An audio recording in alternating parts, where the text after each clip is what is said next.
Hello students, तो कल हम लोग डिस्कस कर रहे थे नाउन्स, और नाउन्स में भी हम लोगों ने स्पेसिफिकली कंपाउंड नाउन्स के रिगार्डिंग डिस्कस किया, जिसके साथ मैंने आपको उसके तीन पर्सपेक्टिव्स बताए थे।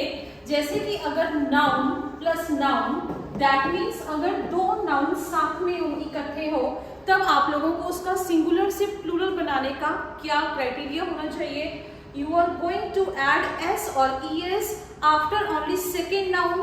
पहले वाला जो नाउन है it always acts as an adjective। अगर पहले वाला एडजेक्टिव की तरह एक्ट करेगा तो आप सिर्फ और सिर्फ जो सेकंड वाला नाउन है उसी के साथ s या es को ऐड ऑन करेंगे। सेकंड पर्सपेक्टिव बताया था, अगर noun plus preposition plus noun, अगर ऐसा कुछ हो, बट इसके आगे दो पर्सपेक्टिव्स बताए थे कि अगर ऐसा नाउन्स के बीच में प्रेपोजिशन को प्लेस कर देंगे तो nouns can be with different words and nouns can be same words. अगर वो सेम है तो उसका क्या होना चाहिए, अगर वो डिफरेंट है तो उस केस में सिंगुलर से प्लूरल कैसे बनाया जाएगा। तो सबसे पहले डिस्कस करते हैं, अगर ये वर्ड्स सेम थे, जैसे कि मैंने कल एग्जांपल्स दी थी, village after village, page by page, hour after hour, तो उस केस में बताया था कि इनका प्लूरल कभी भी नहीं बनेगा। ये वर्ड्स जैसे हैं एज इट इज ही रहेंगे, villages after villages, pages after pages, ऐसा कुछ भी नहीं होगा। आप लोगों को एग्जामिनर एग्जाम में पक्का ऐसे ही ये आप लोगों को क्वेश्चन आएगा and that will be in error correction. तब आप लोगों को ऐसा सेंटेंस दिया जाएगा in which they can use villages after villages या पेजेस आफ्टर पेजेस, तो you are suppose to correct that कि वो विलेज आफ्टर विलेज या पेज आफ्टर पेज ही होगा। ओके जी, अगर सेम थे तो नो प्लूरल, कोई एस या ईएस आप लोग नहीं ऐड करेंगे। लेकिन अगर नाउन्स है but they are with the same with the different words, same वाला हम लोग ऑलरेडी बता चुके हैं, लेकिन अगर वो वर्ड्स डिफरेंट होंगे तब हम लोग बहुत सारी इसकी एग्जांपल्स की थी, आई गेस याद होगा, जैसे कि mother in law, sister in law, member of parliament, commander in chief, ऐसी बहुत सारी एग्जांपल्स बताई थी। जब दो नाउन्स के बीच में प्रेपोजिशन को प्लेस किया जाएगा, in that case if you are going to make plural out of singular noun, तब उस केस में आप लोग एस या ईएस सिर्फ और सिर्फ फर्स्ट वाले नाउन के साथ ऐड करेंगे। It would be mother's in law, sisters in law, members of parliament, commanders in chief. इस तरीके की बहुत सारी एग्जांपल्स हम लोग अपने पिछले लेक्चर में ऑलरेडी कर चुके हैं। So now I am going to carry some examples जिसके हम लोगों को क्लैरिटी हो जाएगी कि एग्जैक्टली एग्जाम में क्वेश्चन किस टाइप का आएगा।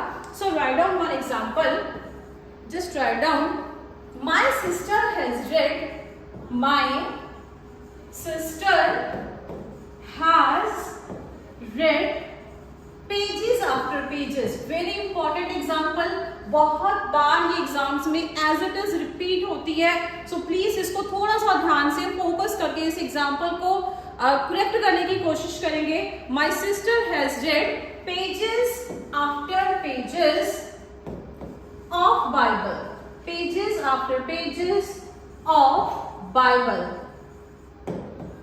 ओके, ये इस तरीके का क्वेश्चन आपको आ सकता है इन एरर डिटेक्शन वाले क्वेश्चंस। सो इसको सॉल्व कैसे करेंगे, my sister has read pages after pages, no it's not pages after pages, it's page after page, page by page, page after page, not a big deal, but यहाँ पे pages after pages नहीं आएगा। कुछ examples और करवा रही हूँ, जैसे second example write down, speaker after speaker, speaker after speaker, speaker after speaker came on the stage, came on the stage to perform. ऐसा क्वेश्चन हम लोगों को एग्जाम में आ सकता है। In that they have written speaker after speaker came coming on the stage to perform, के एक के बाद एक स्पीकर आ रहे थे स्टेज पे परफॉर्मेंस देने के लिए। तो इस क्वेश्चन को ध्यान से देखो, just try to find out some error. अगर एरर है तो फाइंड आउट होगा, अगर एरर नहीं है तो बट ऑब्वियस है your answer will be no error. हम लोग इस सेंटेंस को ध्यान से देखेंगे, they have not written speakers after speakers, so but obvious है कि this sentence is very much correct. You can write no error अगर ऐसा क्वेश्चन एग्जाम्स में आएगा तो। अब इसके बाद एक और बहुत इंपॉर्टेंट क्वेश्चन करवा रही हूँ जिसके एक नहीं इनफैक्ट दो आंसर्स बनेंगे, so you can mark your answer as per options. Just right down the very first question is what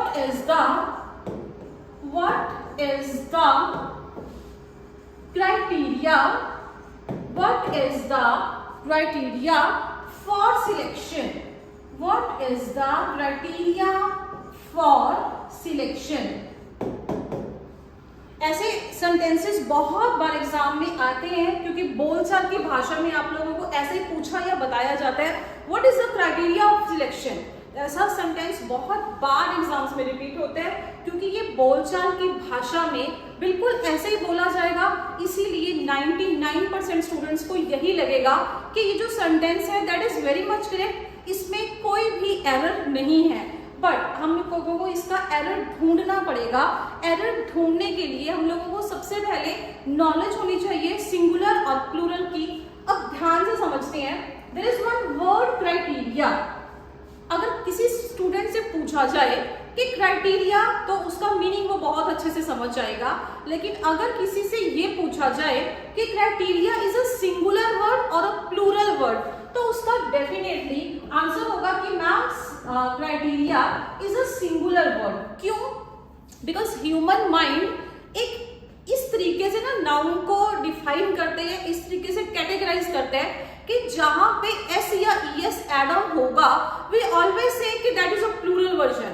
जहां पे एस या ईएस साथ में लगा नजर आएगा तब वहां पे हमारे दिमाग में एक ही फोकस है कि ये प्लूरल वर्जन होगा, और अगर एस या ईएस साथ में नहीं है तो हमारा ह्यूमन माइंड बोलेगा कि शायद ये सिंगुलर भी होगा। I explain this example.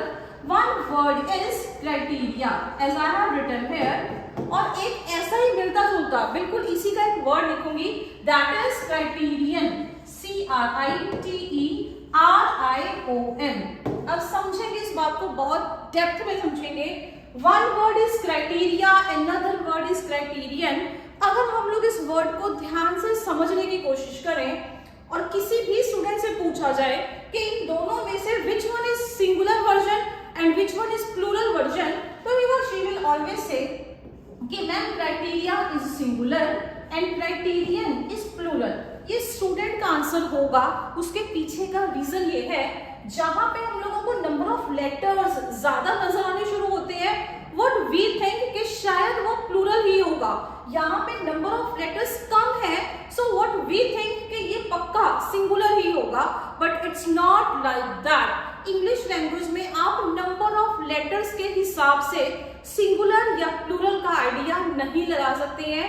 ये बिल्कुल गलत क्राइटेरिया है। तो समझते हैं, क्राइटेरियन बेसिकली ये प्लूरल नहीं, ये एक सिंगुलर वर्जन है। Criteria this is not a singular version, rather this is plural version. यहां तक हम लोगों को समझ में आना चाहिए कि कुछ वर्ड्स दिखने में हम लोगों को सिंगुलर लगेंगे लेकिन वो होंगे रियलिटी में प्लूरल।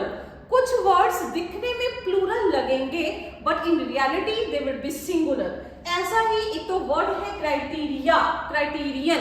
एक वर्ड ऐसे एग्जांपल और दूंगी, फिलहाल अभी इसको नोट डाउन करते हैं। What is the criteria for selection?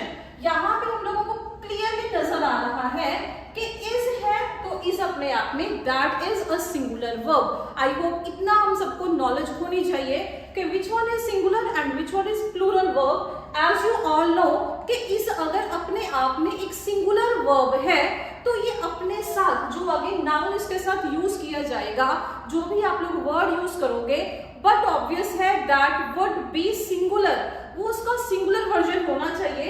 दिखने में शायद ये लगेगा कि क्राइटेरिया और क्राइटेरियन में से criteria is singular, but you very well know this thing कि in criteria, criteria is a plural. Singular साथ हम लोगों ने एग्जामिनर ने प्लूरल को प्लेस कर दिया, so we are going to replace that. इसका एक आंसर बनेगा what is the criteria, no, what is the criterion for selection. Just right down answer number 1।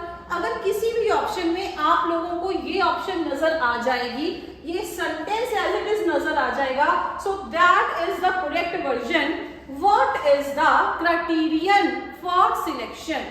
इसके अलावा इसका एक आंसर और बन सकता है, अगर हम लोग सिंगुलर के साथ सिंगुलर को ही कंसिडर कर रहे हैं और आप लोगों के पास क्वेश्चन में जितने भी ऑप्शंस हैं उन सब में क्राइटेरियन यूज ही नहीं किया हुआ, रादर उन्होंने क्राइटेरिया ही यूज किया हुआ है।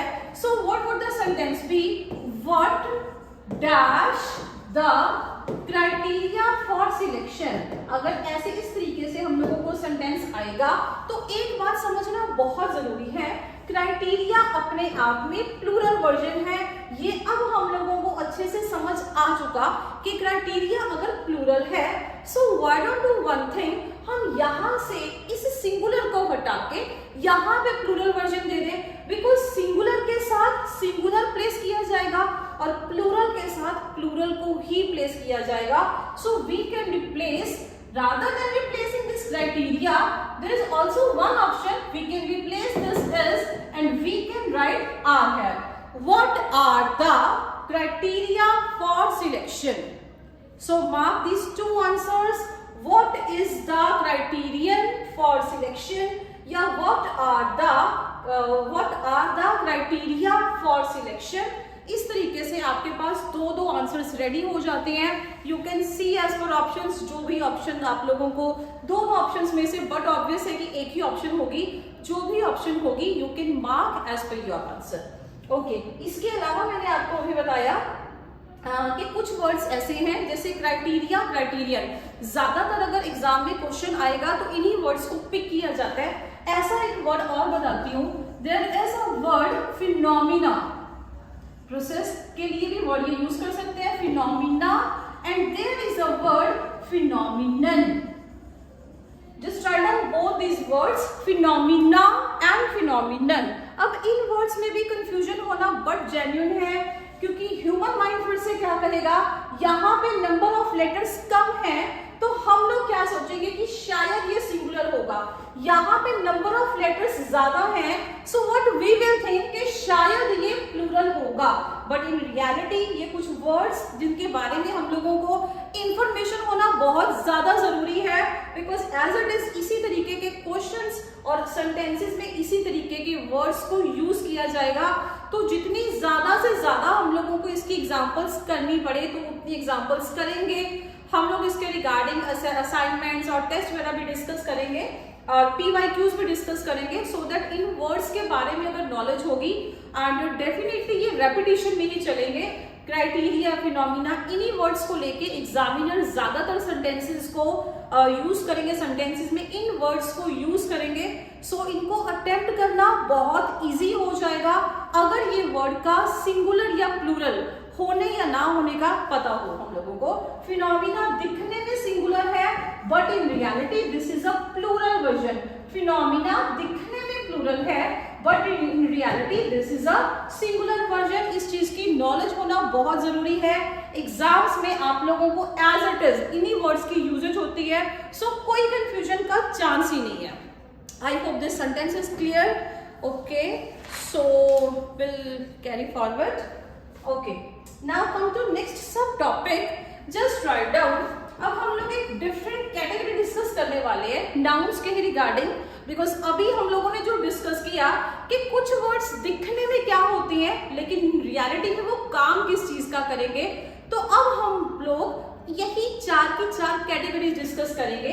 कैटेगरीज कैसे, कुछ नाउन जो दिखने में, दैट मीन्स देयर लुक्स, जो दिखने में होंगे सिंगुलर लेकिन उनका फंक्शन, आई मीन टू से उनका काम क्या होगा, they will act as plural. वो दिखने में होंगे सिंगुलर पर काम करेंगे प्लूरल का। आगे डिस्कस करते हैं कुछ ऐसे वर्ड्स जो दिखने में तो होंगे प्लूरल लेकिन काम करेंगे सिंगुलर का। This is category number 2। Third category, जो दिखने में होंगे और काम भी किसका करेंगे, सिंगुलर का। And last but not the least हमारी फोर्थ कैटेगरी जो दिखने में होंगे प्लूरल और काम भी किसका करेंगे, प्लूरल का। So we are going to discuss all this categories in detail. ज्यादातर अगर नाउन्स में से क्वेश्चन आएगा, इस कैटेगरी में से क्वेश्चन आने का पूरा चांस रहता है, बिकॉज हम लोगों को डिफरेंशिएशन करना इजीली आता ही नहीं है कि ये वर्ड सिंगुलर है या ये वर्ड प्लूरल है। इसीलिए उसके साथ आगे अगर उस वर्ड की कैटेगराइजेशन नहीं पता, नाउन की पहचान ही नहीं है कि वो सिंगुलर है या वो प्लूरल है, उसके साथ बट ऑब्वियस है कि आप लोग वर्ब भी गलत ही दोगे। अगर सिंगुलर लगेगा तो ये उसका कॉन्सेप्ट बिल्कुल गलत हो जाता है। कुछ स्टूडेंट्स को वर्ब की पहचान नहीं होती, कुछ को नाउन की पहचान नहीं होती और कुछ स्टूडेंट्स को दोनों की पहचान नहीं होती। इसीलिए ये क्वेश्चन गलत बहुत जल्दी हो जाता है। In my very first lecture of nouns मैंने आप लोगों को क्लियर कट एक बात समझाई थी कि जो वर्ब है उसका क्राइटेरिया बिल्कुल अलग रहता है। अलग कैसे रहेगा पहले भी बता चुकी हूँ, आज फिर से रिपीट कर रही हूँ। जैसे मैंने यहाँ पे लिखा play and here I have written place, तो कई बार हम लोगों का दिमाग ये भी कह सकता है, सबसे पहले इस वर्ड की कैटेगरी को देखना पड़ेगा कि बेसिकली ये जो वर्ड है ये पार्ट्स ऑफ स्पीच में किस कैटेगरी में आएगा। क्या ये नाउन है, क्या ये प्रोनाउन है, क्या ये एडजेक्टिव है, वर्ब है, प्रेपोजिशन है, आर्टिकल है। बेसिकली ये वर्ड है कौन सी कैटेगरी का, तो प्ले, प्लेस। अगर थोड़ा बहुत सोचेंगे तो शायद किसी के दिमाग में आ सकता है कि प्ले, प्ले मतलब खेलना, किसी एक्शन के होने का पता चलेगा। दैट मीन्स ये वर्ड पक्का वर्ब है। अब ये वर्ड वर्ब है, इसके बावजूद भी काफी स्टूडेंट्स को कंफ्यूजन होती है कि मैम प्ले और प्लेस दोनों में से कौन सा सिंगुलर है, कौन सा प्लूरल है। बिकॉज जो आप लोगों के एरर वाले क्वेश्चन है या फिलर्स वाले क्वेश्चन है, वहां पे अगर ऐसे ही कंफ्यूजन रहेगी क्वेश्चन अटेम्प्ट नहीं हो पाएंगे। अदरवाइज एरर्स वाले क्वेश्चन ज्यादातर जनता को यही लगेंगे कि ये क्वेश्चंस हम लोगों से अटेम्प्ट नहीं हो पाते, बट बिलीव मी जो एरर्स वाले क्वेश्चन हैं वो बहुत इजी होते हैं, जस्ट लाइक वो फ्री के मार्क्स है। अगर हम लोग उन पे थोड़ा सा फोकस करके चलेंगे, इंग्लिश लैंग्वेज में हर एक पार्ट्स ऑफ स्पीच के रूल्स को अच्छे से देख लेंगे, तो हमारा ये जो एरर्स वाला पार्ट है या फिलर्स वाला पार्ट है वो कभी भी गलत नहीं होगा। One word is play, another word is place. चाहे हमारा दिल दिमाग कितना भी हम लोगों को बोले कि प्ले सिंगुलर है, लेकिन इसके साथ एस लगा हुआ है तो ये प्लूरल है। ये एक ह्यूमन माइंड बट ऑब्वियस है, एक ह्यूमन माइंड बार बार एक वर्ड को इसी तरीके से कैटेगराइज करेगा। जहां पे हम लोगों को एस या ईएस नजर आएगा, ह्यूमन माइंड क्या बोलेगा कि ये पक्का प्लूरल ही होगा। लेकिन वर्ब के केस में मैंने पहले भी बताया है कि दिस इज वाइस वर्सा। अगर एस या ईएस नहीं है तो दैट वर्ड इज प्लूरल, और अगर एस या ईएस है तो दैट वर्ड इज सिंगुलर। इसको मैं अपने बहुत सारे लेक्चर्स में बार बार रिपीट करती हूँ, because I want this thing कि ये चीज आप लोगों के माइंड में बहुत अच्छे से फिक्स हो जाए, सो दैट हम लोगों को एटलीस्ट वर्ब की पहचान में गलती ना हो। रूल्स रेगुलेशंस तो तब डिस्कस करेंगे अगर एटलीस्ट हम लोगों को इन वर्ड्स की पहचान बहुत अच्छे से होगी। तो चलते हैं जी आगे। नाउन्स डिस्कस कर रहे थे। नाउन्स में ही मैंने अभी आप लोगों को बताया कि देयर आर 4 कैटेगरीज जिनको हम डिस्कस करेंगे। तो I will pick very first category, just right down nouns which have, okay, उससे पहले उस कैटेगरी से पहले भी एक और छोटी सी सब कैटेगरी है, I think that is also important. उस वर्ड्स को भी डिस्कस कर लेते हैं। Just right down the very first category, nouns which have, nouns which have one meaning in singular, one meaning in singular and another meaning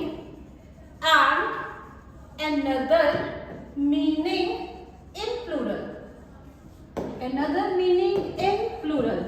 अब समझते हैं, इस टॉपिक की हेडिंग मैंने आप लोगों को नोट डाउन करवा दी।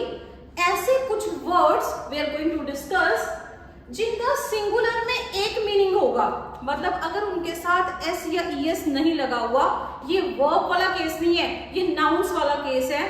तो नाउन्स के केस में जनरली अगर हम लोग एस या ईएस नहीं लगाएंगे तो वो सिंगुलर है, अगर एस या ईएस लगा देंगे तो वो प्लूरल है, but that is on the general basis, not fixed.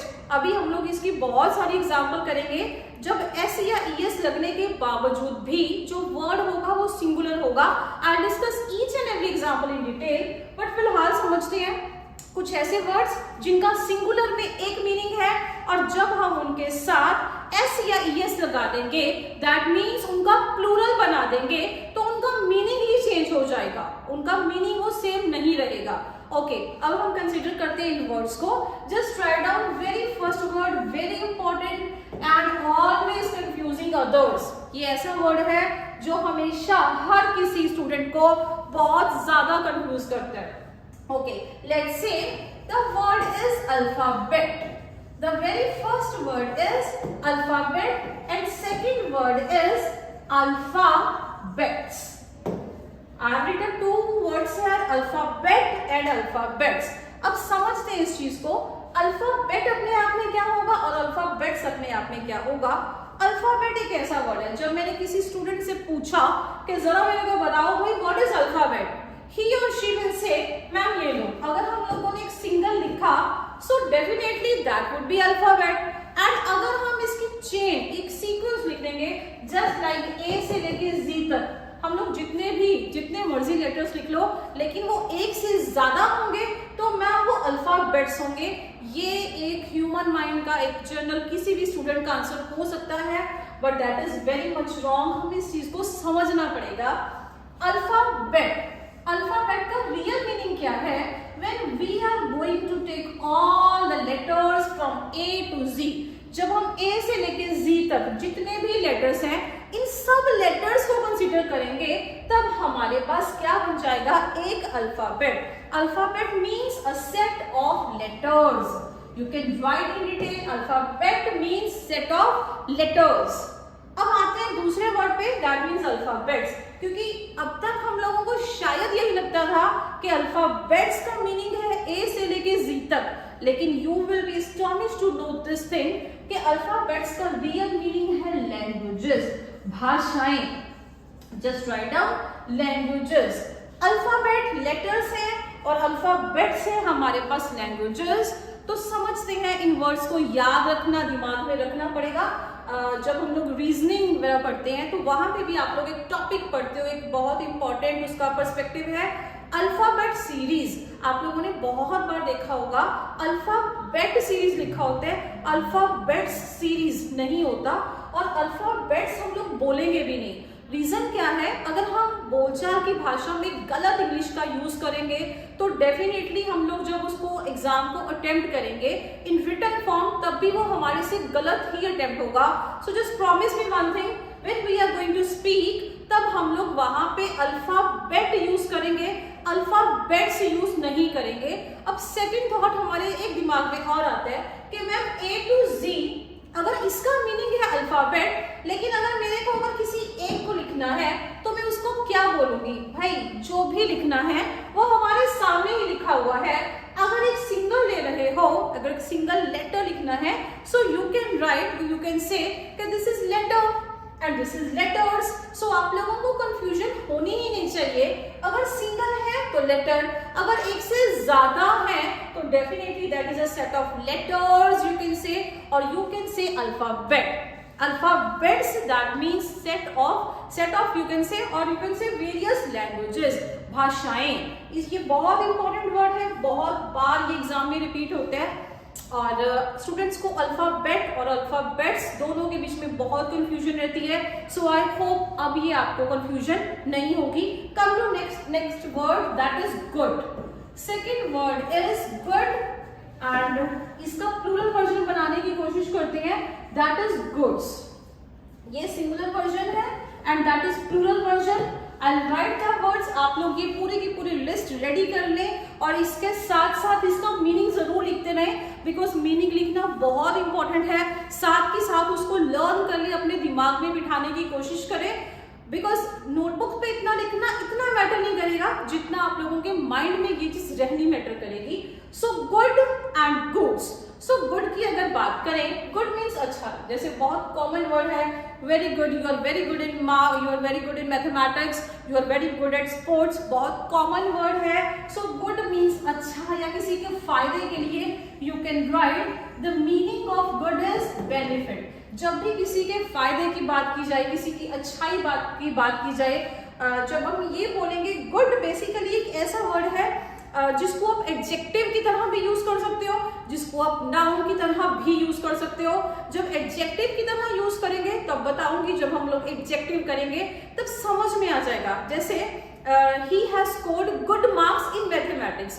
So basically जो गुड है that is not noun, that is adjective.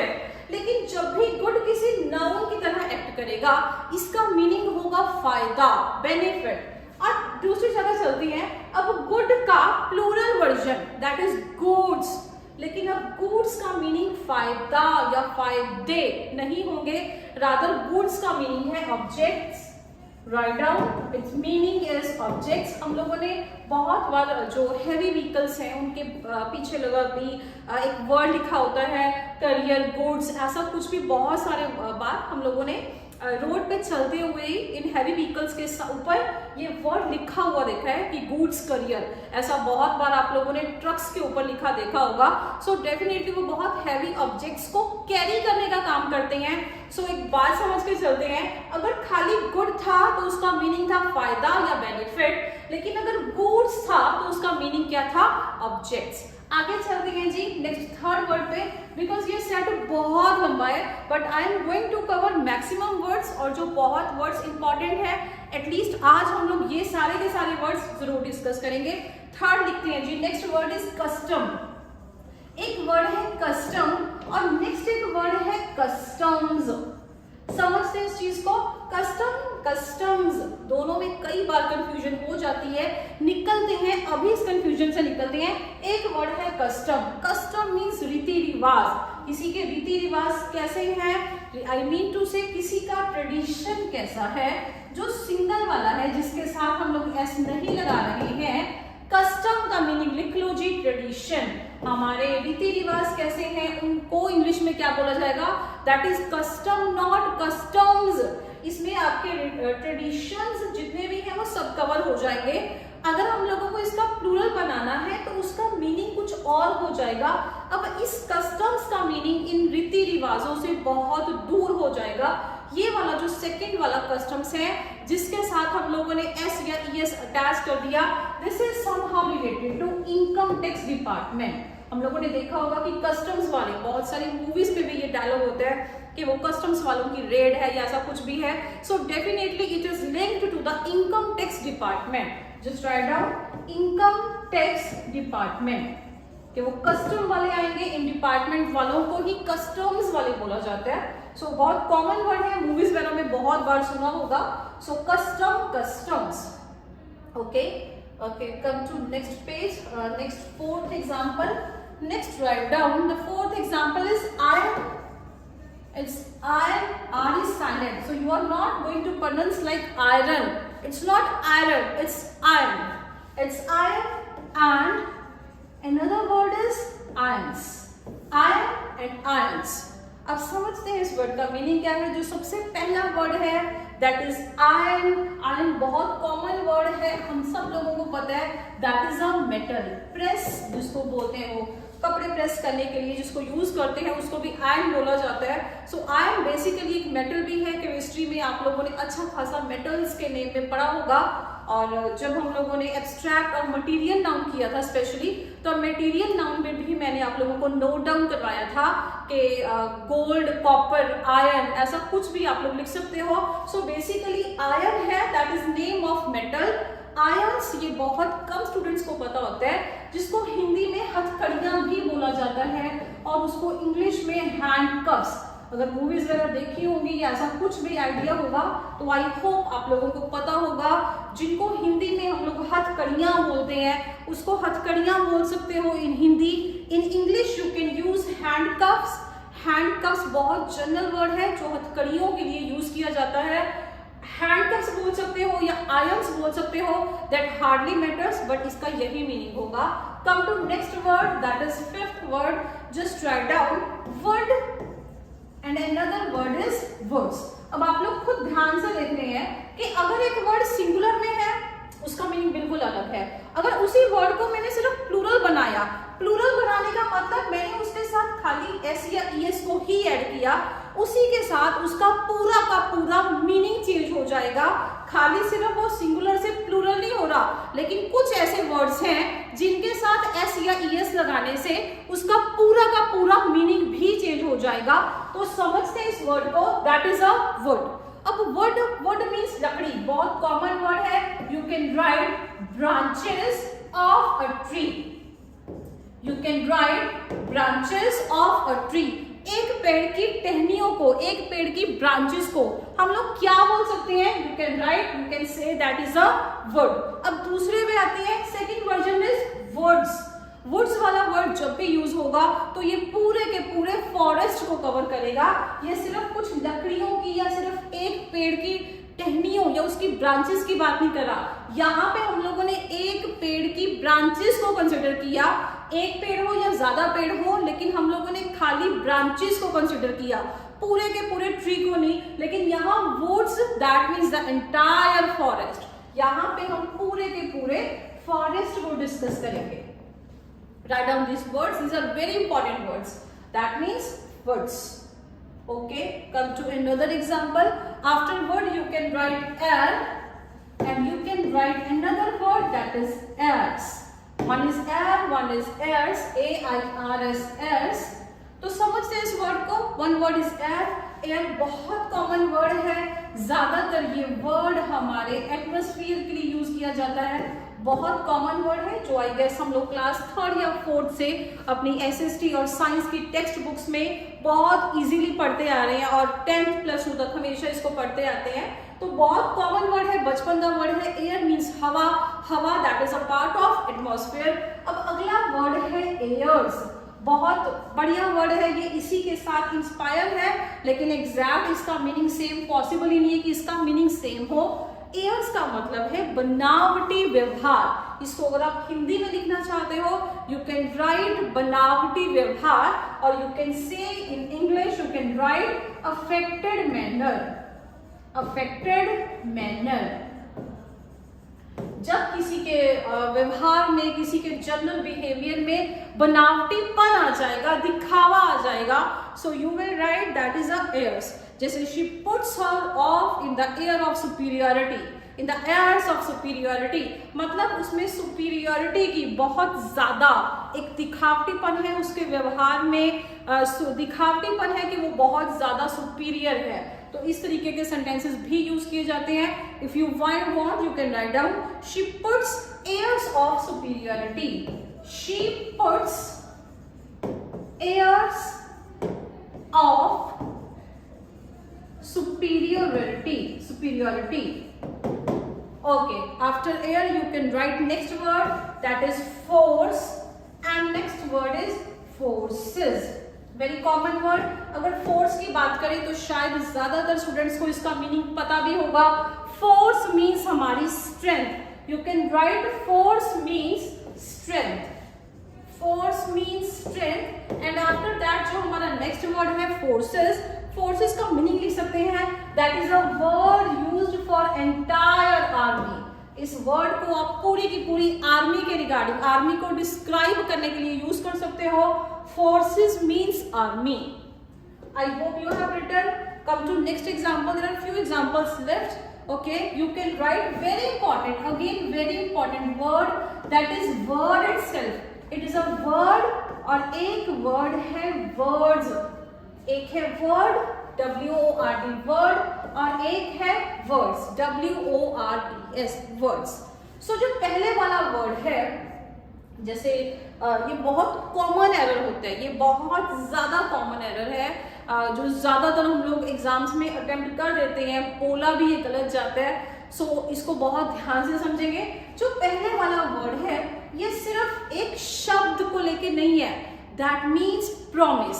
जब आप लोग किसी को प्रॉमिस करोगे, so that is a word. जैसे इट्स लाइक दैट के I give my word to you, ये ज्यादातर ये करेक्ट वर्जन है, लेकिन ये बोला कैसे जाता है, ज्यादातर स्टूडेंट्स इसको गलत बोलते हैं। वो क्या बोलेंगे, I give my words to you, कि मैं तुम्हें एक वादा करता हूँ, आई गिव माई वर्ड्स। क्योंकि हम लोगों को लगता है कि अगर वादा कर रहे हैं, प्रॉमिस कर रहे हैं, तो डेफिनेटली एक वर्ड नहीं होगा, ज्यादा सारे शब्द होंगे। उन शब्दों के ग्रुप को वो वर्ड्स का नाम दे देते हैं, लेकिन वो वर्ड्स, ये वर्ड बिल्कुल गलत हो जाएगा। This is a wrong version, this is correct version. अगर आप किसी को प्रॉमिस कर रहे हो, किसी को अपनी जुबान देना, इन हिंदी वी कैन से किसी को अपनी जुबान देना, so in that case word is used I give my word to you, मैं तुम्हें अपनी जुबान देता हूँ या मैं तुम्हें कुछ वादा करता हूँ। So the next word is words. अब डेफिनेटली यहाँ पे कंफ्यूजन होना जेन्युइन है, लेकिन समझते हैं इसका मीनिंग है लैंग्वेजेस। इससे पहले भी सेम कैटेगरी में हम लोगों ने एक वर्ड किया था। सबसे पहला वर्ड था अल्फाबेट्स। अल्फाबेट्स का मीनिंग भी था लैंग्वेजेस। वैसा ही एक ये वर्ड है जिसका मीनिंग है वर्ड्स, तो वर्ड्स का मीनिंग भी है लैंग्वेजेस। और भी ऐसे बहुत ज्यादा वर्ड्स हैं जो अपने आप में तरीके की कंफ्यूजन लेके आते हैं, जो दिखने में जब सिंगुलर होंगे और सिंगुलर से प्लूरल बनेंगे, तो सिंगुलर से प्लूरल बनने में आइडियली उसका मीनिंग चेंज नहीं होना चाहिए। जैसे अगर मैं ये बोलूं कि the one word is boy and another word is boys, अगर हम सिर्फ इसके सिंगुलर के प्लूरल वर्जन पे जाए, बॉय मीन्स लड़का, बॉयज मीन्स लड़के। जब भी आप लोगों ने सिंगुलर से प्लूरल वर्जन किया, तो उसका जो बेसिक मीनिंग है वो चेंज नहीं होना चाहिए आइडियली। लेकिन इंग्लिश लैंग्वेज में बहुत सारे ऐसे वर्ड्स हैं, ये अभी कुछ वर्ड्स मैंने आप लोगों के साथ डिस्कस कर लिए हैं, और भी ऐसे बहुत सारे वर्ड्स हैं जिनको कवर किया जा सकता है अपनी असाइनमेंट्स में, नोट्स में, बिकॉज ये सेट इतना ज्यादा लेंथी है।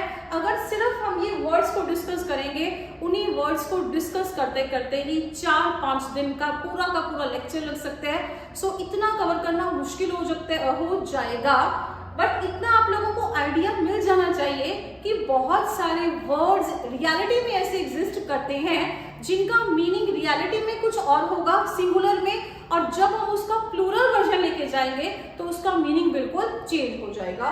तो आज इतना ही करेंगे। आई होप ये आपको अच्छे से समझ में आया हो। Just recall this and will meet tomorrow. Thank you.